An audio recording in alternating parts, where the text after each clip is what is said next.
Like that's my only move is just asking you how you're doing. Oh my goodness. Yeah, but no, I think this is a good topic to get into because this is one of those play elements that a lot of couples lose after some time. It's one of those novelty aspects that goes away after you've been married for a long time. So envision yourself in a marriage. You just get married. The novelty's there. You're so excited. You're still flirting with each other.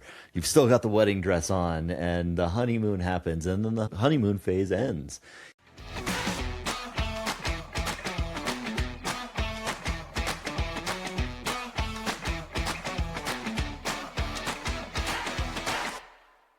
Welcome to Startup Spouses, where we help entrepreneurial couples take their relationship from mediocre to mind-blowing.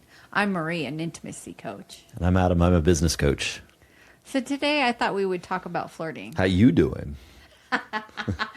Is that the way you're trying to flirt with me? That's the way. Well, that's the way I always flirt with you. It's just like that's my Oh. only move. Is just asking you how you're doing. Oh my goodness. Yeah, yeah. But no, I think this is a good topic to get into because this is one of those play elements that a lot of couples lose after some time.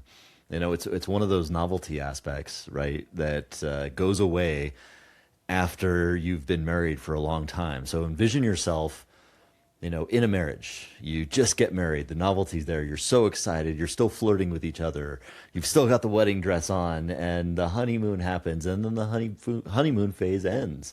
You get into all of your ambition of how you want to build your life and your business together, and you start prioritizing all of the things that are going to support this amazing relationship that you're going to have in the future at some point when you're retired and the business is built and it's running yourself and everything's perfect, right? Yes. And then kids come along, and then everything else comes along. And how much time do we have to actually flirt? Zero. Zero, right? Yes. Yeah. But is that really true? Do we really have zero time to flirt? No. Yeah. But I think by that time you forget how to flirt. Yeah. Well, say more about that. I'm curious to know what you mean by that, like that we forget how to flirt. Okay, so what you're talking about is a lot about how people are doing a lot of work, a lot of head stuff work, a lot of stress.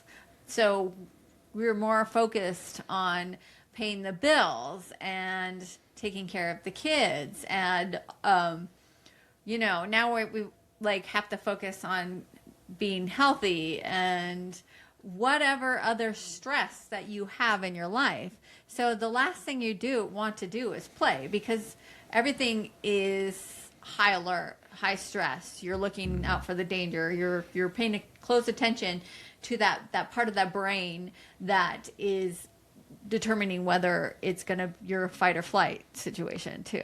Yeah. It's most of the day it feels like that we're always on high stress. So we're basically in survival mode, and we just feel like play is not an option for us at any time during the day. Is that How much time do you want to spend on playing when you are stressed out? I mean, you're right. And I think there's a lot of nuance we can get into on this because there's a lot of different desire profiles in terms of how people feel desired or how, their desire shows up. And, reading the Erotic Blueprint by Jaya, right?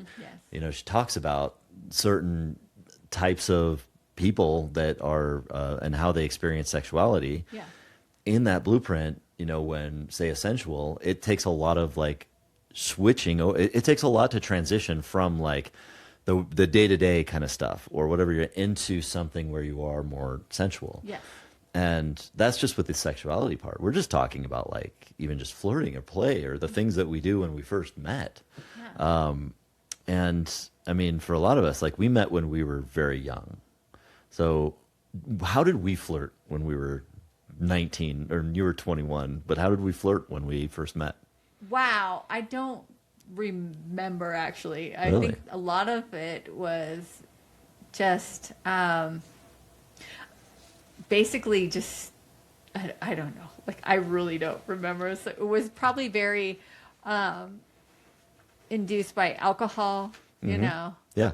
Maybe it's like ha ha ha and then touching you sort of things. Yeah. To let you know that I was interested. Sometimes I mean even eye contact is well known too. Right. Well, I think it's telling that you don't remember because I don't remember either. So don't feel bad.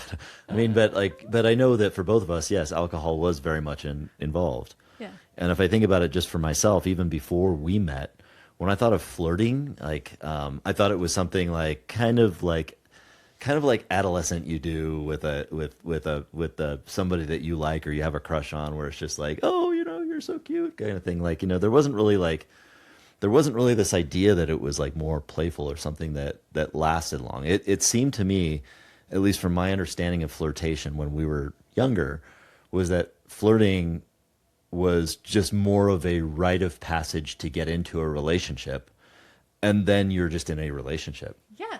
right? I mean, did you feel I that think way? that's when, like, there's a lot of myth out there that you only do that in the beginning stages, that you flirt to find a mate. Like, you know how animals like do their little dance? Yeah. Yes. Like the peacock, like it stretches out his feathers and then walks around, and that's it. Like it feel like you only have to do that to get the person. So Right, right. Well, and I think that's an interesting point about like the animals like doing those kind of dances and stuff like that. And that's all like in a spirit of like trying to get sex, right? And to Yes. mate and all of that stuff. And yeah, that's part of the play, but I think there's also the idea of relationship maintenance, because I think there's the scary statistics that say that there's a lot of down that line, once you get married and everything loses its novelty, you fall into the routine and all of that kind of stuff. The flirting goes away, the play goes away. It's the first to leave. Well, what's left? You're trying to chase ambition, and all of a sudden, you become like roommates yes, in your own marriage. And then there's the gray divorce, which we're seeing like run rampant. But there's been studies that have been done on this, and one of those studies suggests that this is by Frisbee and Booth, which are both cool names. Frisbee Hey, and Booth I Butterfield, want isn't that cool? cool. Yeah, this was done in 2012, but they found that basically using flirting to really give assurances to your partner is a way to feel. It predicted both satisfaction and commitment in the relationship. And so that was like a consistent finding that within those 164 couples that were studied, the act of flirting like reinforced commitment and satisfaction even after longer term marriages. So it's like a maintenance protocol. Yeah. And I know there's also some studies by the Gottmans and the Gottman Institute that you may be familiar with from your work about flirting and how in longer term marriages and longer term relationships, the more you can do that in the day to day, like over the course of your life, when things are good, or just make a habit out of it or a routine out of it, the better equipped you are to navigate conflict when it arises. Yeah. In other words, like if you're just like saying, we're fine, we don't need to flirt, we're not intentional about it. But then you get into conflict and you're not connected because you're not in that playful Yeah. mode. So what you're saying, if I'm hearing you right, is flirting is a way of connecting.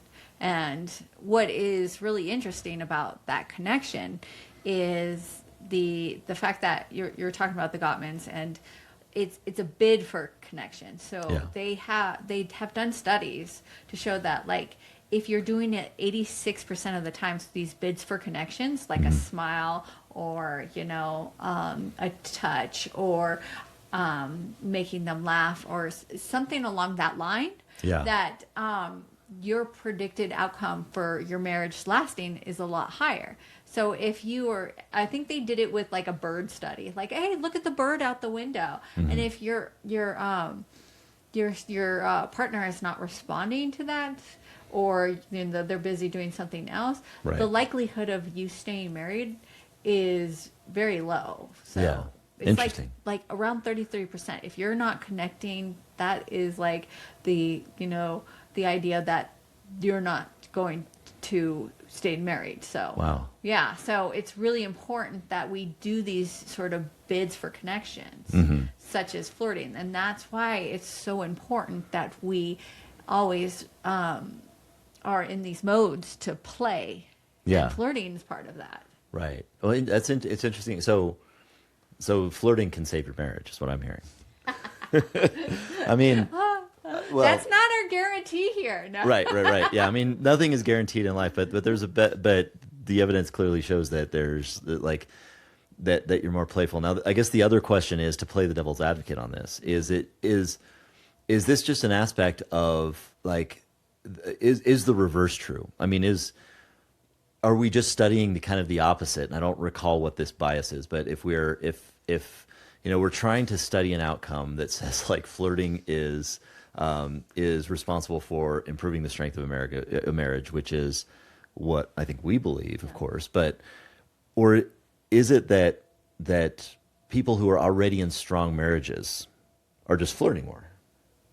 That's interesting. Well, I mean, if there is some sort of confusion here, or that you don't feel that it's important, just maybe try for 7 days. You can do that. I mean, if your relationship is important to you, why not? Let's just get more playful. Yeah, try it for 7 days. Your divorce is free. Don't do that. No, we will not give away free divorces. Sorry. Not give away free divorces. But I mean, it seems to me, I don't know what the correlation is between the two, but I mean, what is it going to hurt if you flirt more with your spouse? I mean, one thing that I think a myth out there could be is the fact that, oh, if I flirt with my spouse or my partner, that's the expectation for sex in that. Yeah. So is that not true? What?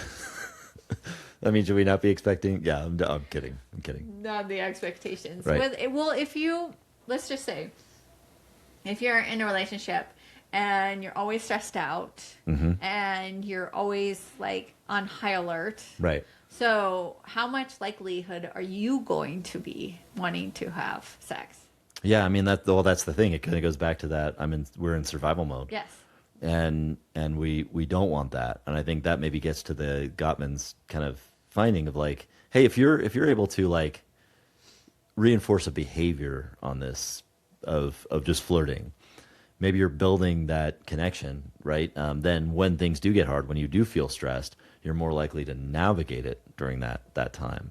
You don't have to have like the gallows humor necessarily of just saying like, oh, let's let me smack your asses. I'm having a shitty day, and my aunt just died. No, I think that we can. And by the way, that's only one style of flirting. It's only with consent. But I think that's just kind of how we have to. I think we have to look at it, is that yes, part of being in a relationship are these ebbs and flows of challenging circumstances and positive circumstances. And so I think that in our relationship, and this is something that we've been navigating, is learning how to stay playful and be playful even in those challenging circumstances. Yes. I mean, but for a lot of the first part of our marriage, where it was a lot of challenge, we weren't focused on flirting. We were focused on ambition. We were focused on obviously we were unhealthy. We were immersed in alcoholism and all of that stuff too, which also kind of gave this like veiled sexuality too around our marriage. Because when we were drinking, of course, my inhibitions fell off, so I was a more sexual person, and of course we had more sexual experiences. I don't know how the flirting went down at that point, but I think nobody really teaches you how to flirt. And so we spent most of the first part of our marriage like really not flirting. So I don't know, like, is there a handbook for flirting? Like how do we learn how to flirt? Well, I think it's because we have been together for so long. Yeah.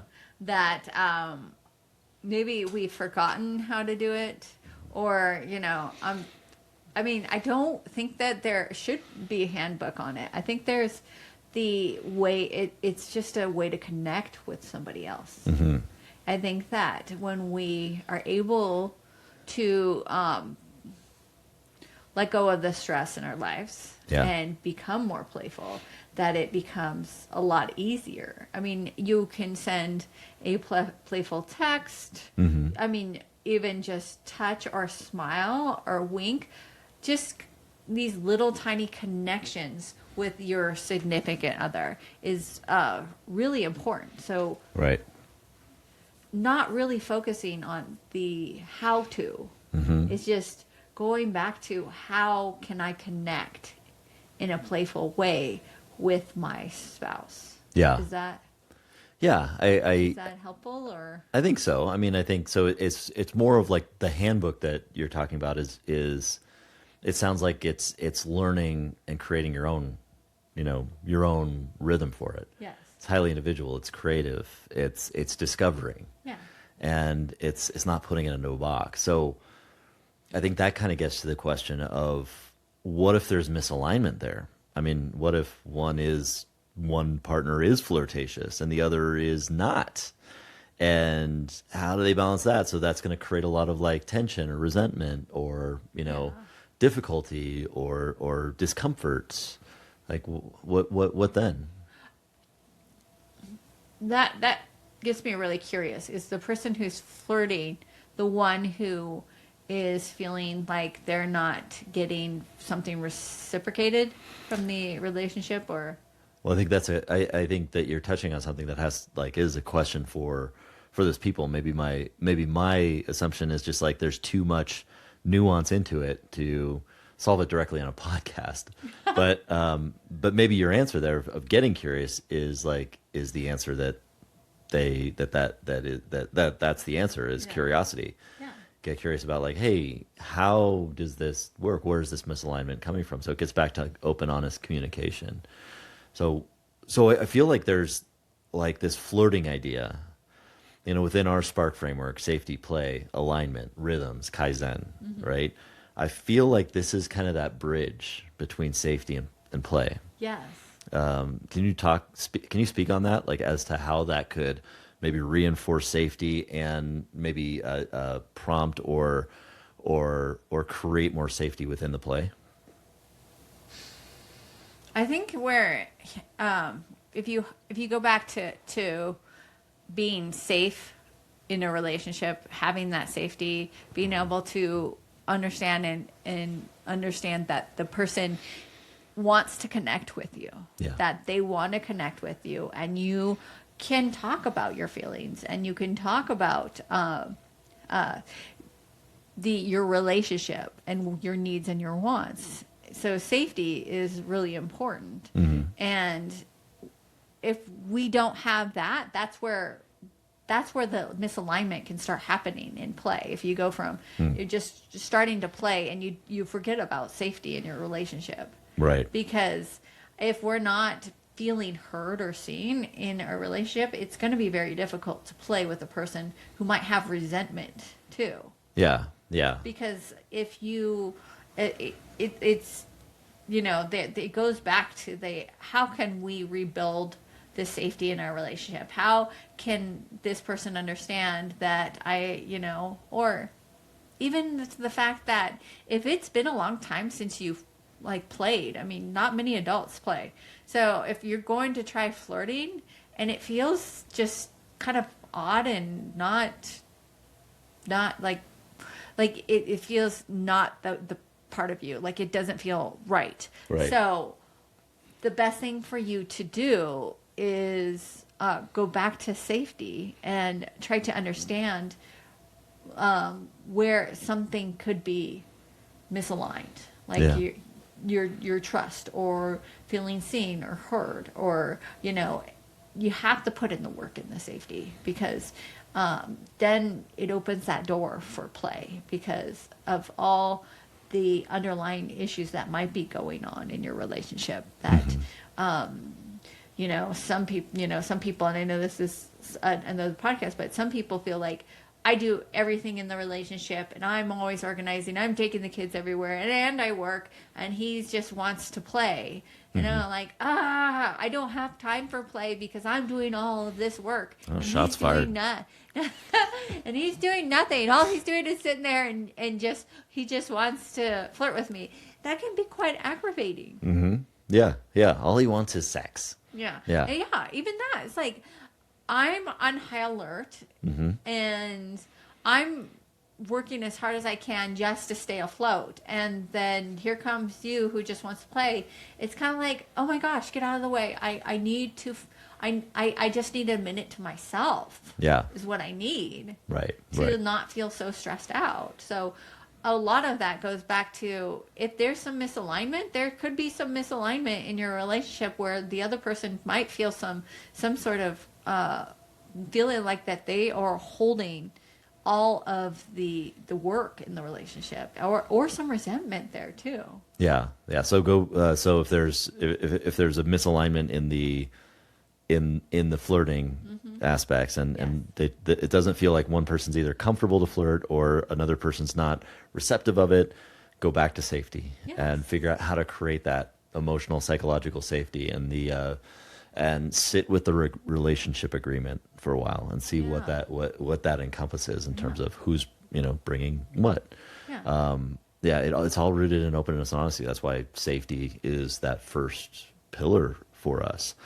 I think that kind of, and then hopefully, like within that safety, once you have that foundation of safety, play starts to come a little bit more easily because you have that framework of openness and honesty. Now I'm able to say to you, hey, I feel like I'm playing, I feel like I'm being playful with you, and I just want to bring that novelty back to our relationship, and I'm not getting that back. I feel like it's cold or it's closed off. What can I do to help bring that out or get my needs met or bring that connection that I need so that you need it? Those feel like the right kinds of questions for that, right? Yeah, a lot of the time that we forget how to play, so we feel paralyzed not to do anything at all. And so it's like, you're coming at me, and I'm like, I feel inadequate, or I need to maybe get in the headspace a little bit more of that play aspect too. Yeah. Maybe just practicing it, like giving yourself the opportunity to not make it perfect, yet not to have it right all the time. And so that aspect of play is just to explore and have fun. So, and don't be afraid to laugh at yourself if you say something cheesy. I mean, look up a cheesy line and maybe say it to your partner. And so it's kind of funny. And like, even like just role playing the part like you just did, like, how you doing? Like, that can just be fun. It's not all about getting it exactly right to the point where you meet all your needs without you knowing. Right. And you did it perfectly, and and stuff like that. I think we need to give ourselves a break because play is all about just exploring and having fun with it. Yeah. So you want me to bring cheesy jokes to you then? Yes, exactly. Would that be a curd-dissy? You asked for it. Curd. Cheese curds. Oh, come on. Oh, yeah. My goodness. Gosh, dang it. I guess I got to brie better ones next time. Oh, wow. What? Is that nacho style of jokes? That's not cheese. Nacho is cheese. There is such a thing as nacho cheese. Just because the supermarket makes up a name for cheese doesn't mean it makes it so. Yes. It does not. Yeah, it makes it so. By the way, demonstration of flirting here. This is banter. This is the non-argument. But yeah, I think I think you make some important points there about bringing it back to safety, getting back to that playfulness and understanding it. I mean, I think from my standpoint, if I'm being honest, I didn't know how to flirt, and I didn't start really flirting with you until we were in our 40s. Yeah, because I think that's not to say that I wasn't like maybe like subconsciously flirting with you or doing activities that were like, hey, this, but it wasn't intentional. There was no intentional like style of trying to flirt. And I think what that kind of gets to is this idea of in anything, getting alignment with the partner, whether it's in your relationship or in your business. Knowing that alignment is first knowing yourself and knowing how you tick, what your style is, what your personality is. And if you don't know that, you don't know how you're showing up for other people, then it's just like the, hey baby, kind of, I don't know. There's like, it's void. But when you understand yourself, like I learned that that being funny and dorky, and awkward, like with the humor and owning that was my style of flirtation.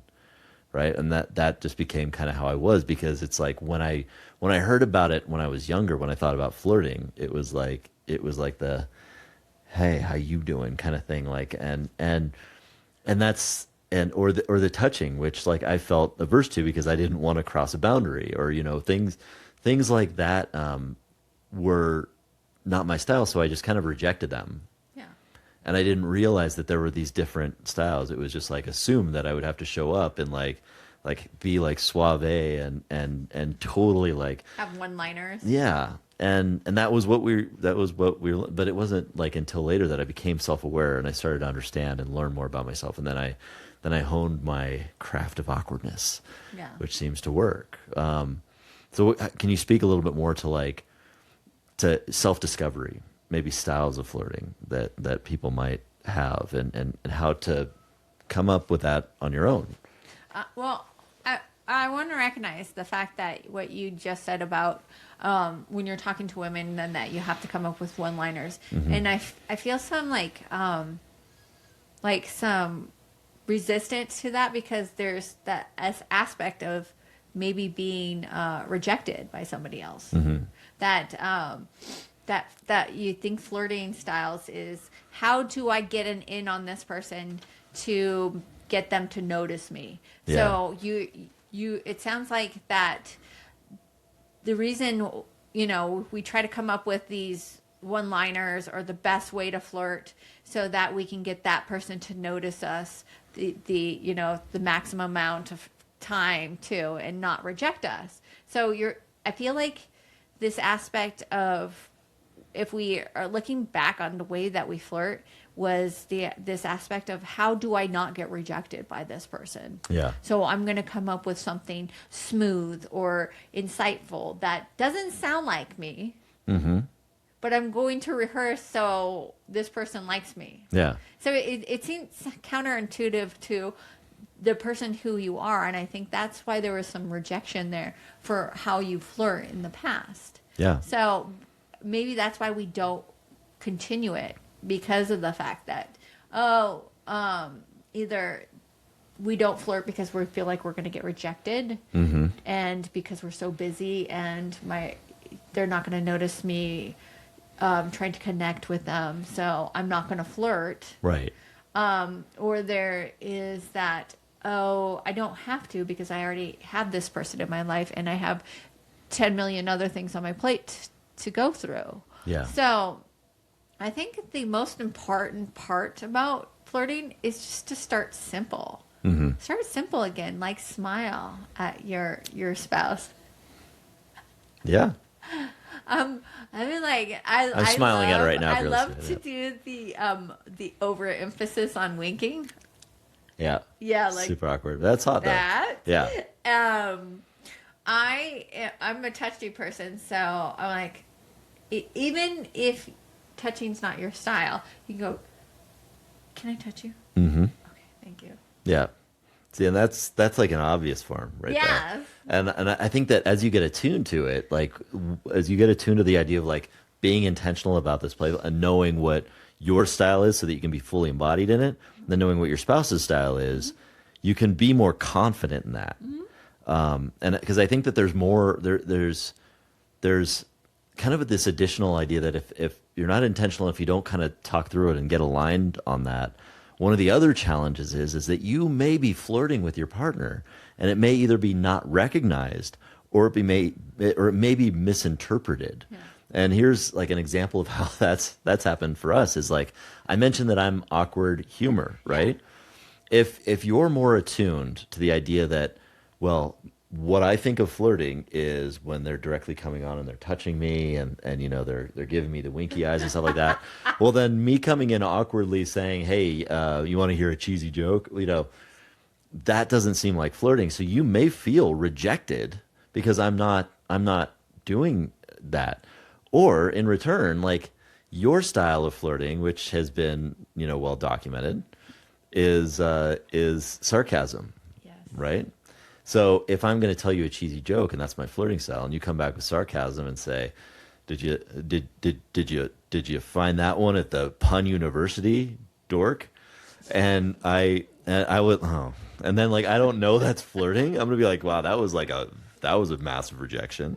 So I think in that sense it's just important not just to do the flirting, but to become attuned to the style of flirting that is most that is most comfortable for each partner, and also try to meet your other partner where they're at. Yeah. So, yeah, can you say more about like meeting your partner and trying to do more of the flirting that your partner wants to see? Yeah. It's always fun to figure out how this lands for another person. Like, how does the flirting style that I feel comfortable with, and then you feel like you're receiving? So I think the best way is to actually listen to this episode with your partner, Yeah. and then take some time during the week to flirt with each other, like to, hey, let's try this out and see how it lands for each other. How like, or like, how would you like to receive this sort of thing? Yes. Or like, when would it be a good time? Because sometimes we're not in a good mood, and it might feel like a rejection to the person who's trying to flirt. Yeah. And it's like, hey, how can we not take it so personally and start maybe, hey, let's like smiling. Okay, smile. Oh, that feels nice, or that looks Yeah. weird. I mean, don't, like not take it No shame. personally. Yeah, no flirt personally. shame. Yeah, and then it's like, hey, let me try this one line on you. Yeah. And then you say the line, how you doing or something like that. Or I like flip my hair and then like look at you in the eyes. And like, you can just play with it. Have fun. See Yeah. where laughter comes up. See where it's like, I don't know why this doesn't feel right, but it makes me feel like, oh, I don't like it. Or, what's coming up for me right now is the fact that I feel pressured to have sex and I don't want to have sex right now. Yeah. And it's like, that's a big deal. And it's like, maybe that's why flirting hasn't been on the table. So if we take that off the table and just practice with little playing back and forth, Yeah. so not having those expectations, stuff like that too. Yeah, that's a helpful reframe, and I think that's I think that's an important, a great maybe way to prompt people to kind of leave this episode with some homework. Is yes, get your partner to listen to this episode with you, double our listenership. Yeah, that's a way to do Yay. it. But also, yeah, and then yeah, just practice the flirting. I would say, like, unlike difficult conversations, you can probably have more flirtation while doing daily activities like cooking dinner or putting away dishes or just in the day to day and just kind of stopping for a moment and getting playful. That's probably more acceptable in that spontaneous realm than it would be to just like, hey, you didn't take out the trash cans last night, and like maybe leave that for the structured time, like during the week meeting. in your weekly connection meeting. But yeah, practice the flirting this week. That's your homework assignment, is just to start flirting with your spouse again, and also I mean, how about this? I mean, as you're practicing that, see how it lands with you. When you're flirting, try different styles. I mean, there's the things like there is more of the touch oriented styles. There's more of the joking styles. There's more of the sensual styles, right? And there's also more of the kind of the subtle, like, polite styles. So just kind of play with different styles and see which ones feel more authentic so that you know where yours lands. Yeah. And then also feel how it feels when your spouse is doing it to you so you know where yours is, and also get to know where theirs is so that you can align around what your styles are and what works. It's going to be much more, well, I guess you answer me this because you would know this. Is it going to be better received, or is it more likely that it's going to be land better when I flirt with you in the style that you are attuned to? That's a good question. Yes, and Yeah. I find it hilarious when you do your puns too, Yeah. because I think it's just about the connection that you're giving me too. So I think it's kind of like I understand, like you are trying to want to have fun with me. You see me, you want to connect with me, and Right. I can feel that, and so that makes me excited to connect with you as well. So Yeah. Yeah. No, that's a great point. I think what I'm hearing in that is that this flirting, and what we want to get across today is not just an ancillary part of a relationship that fades away after you get married. It is truly a resilience practice for your marriage. It's truly something that you have to imprint in there. It's something that builds understanding, it builds that respect, and it's something that you have to keep working on. You have to keep making deposits in it every single day so that when things do get hard, you are more aligned, more connected. It's a connective practice. So when you're feeling that and making those deposits, make sure you understand it's resilience. It's a resilience practice. yes, And keep making those deposits. Keep understanding each other, and understand that this is also a bridge. Flirting is a bridge from safety to play. yes, You can't, and when you feel like the bridge is getting a little precarious, go back to safety, as exactly. Marie had said, and make sure that you're grounding in that safety. Anything else to add before we sign off? Yeah, just don't take yourself so seriously. Like, just have fun with it. This is all about having fun and playing. So, Yeah, absolutely. Have fun. Hope you enjoyed this episode of Startup Spouses. If you like this episode, share it with a friend. Share it with your spouse. Have your spouse share it with friends. Share it with everybody you know. Just share it wide, because we want to get the message out there that couples who are intentional about their relationship and strengthen their relationship strengthen everything else in their life. We want to build a community of people who want to strengthen their marriage, of couples that want to strengthen their marriage, are sex positive, and want to have a better business, a better relationship, and better sex. So if you like that message and you want to spread the word, share it with some friends. Make sure and like this and subscribe. And if you're interested in connecting with your spouse on a deeper level, download our free connection workbook, where basically guides you through, with an agenda, every week, a detailed connection guideline that you can connect with your spouse and start implementing these tools into your relationship. So it's it's more precisely made for couples that are growth minded, growth oriented. So download that today. It's in our show notes, and we hope you enjoyed this episode. We will see you next time.